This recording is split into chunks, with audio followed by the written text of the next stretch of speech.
करते हैं, इस वक्त प्रेस कॉन्फ्रेंस कर रहे हैं केंद्रीय मंत्री अनुराग ठाकुर। खट खट खट खट नॉन स्टॉप। हेमंत सोरेन ने कहा, अबे बैरल में कहां गोली फंस गई भाई? गोली कहां बैरल में फंस गई? क्यों नौकरी नहीं मिल पाई? ये हेमंत सोरेन की खट खट खट खट खट करके नौकरी मिलने वाले का काम वैसा ही है जैसे राहुल गांधी का पैसा खटाखट खटाखट खटाखट खटाखट के रूप में मिल रहा था। ना खटखट हो पाया ना खटाखट हो पाया, ये तो पैसा सपाचट करके सौंप गए। ठगा हुआ महसूस जनता अपने आप को करती है। किस बैरल में आपकी गोली फंस गई? पेपर लीक के आपने नए उदाहरण पेश किए। झारखंड का युवा तो आधी रोटी खाकर सोया है, तैयारी की है, सूखी रोटी खाई है, लेकिन झारखंड मुक्ति मोर्चा और कांग्रेस ने मिलकर मलाई खाई है, करप्शन की मलाई खाई। जहां है कांग्रेस, करप्शन है वहां। और कांग्रेस और झारखंड मुक्ति मोर्चा का तालमेल तो ऐसा है कि एक तो करेला, वो भी नीम चढ़ा। एक के बाद दूसरा भ्रष्टाचार का मामला सामने आया है।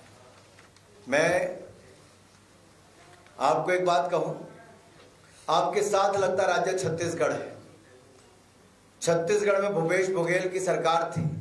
वहां लोग कहते थे भूपे करो और मौज करो।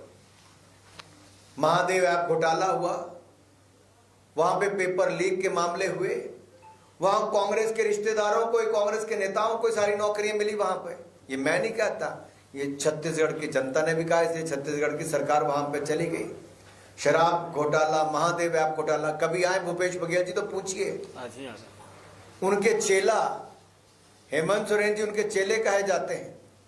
जैसे शराब घोटाला वहां पे हुआ, वैसे छत्तीसगढ़ में भी शराब पे लूट हुई।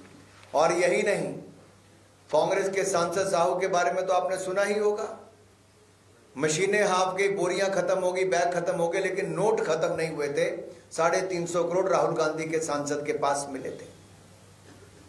आलमगीर आलम एक ऐसा मंत्री जिसके पास न जाने कितने करोड़ रुपए होंगे, जिसके पीए के नौकर के पास अगर 32 करोड़ रुपया मिले और वो आलीशान फ्लैट में रहता हो, तो सोचिए छत्तीसगढ़ में कितनी लूट हुई होगी। एक बात मैं आपसे और कहना चाहता हूं, किसानों के हक भी इन्होंने छीने हैं। यहां पर कृषि आशीर्वाद योजना जो हमारे समय चलती थी, वो भी बंद कर दी गई। और एक नहीं अनेक ऐसी बातें हैं जो मैं आपको राज्य की सरकार के बारे में कह सकता हूं। लेकिन अब कुछ बात मैं और नारायण स्वामी जी आपको हिमाचल और कर्नाटक की बताना चाहते हैं। हिमाचल प्रदेश में जब कांग्रेस चुनाव लड़ने जा रही थी, तो कांग्रेस ने 10 गारंटियां वहां पे, कितनी? 10 गारंटियां।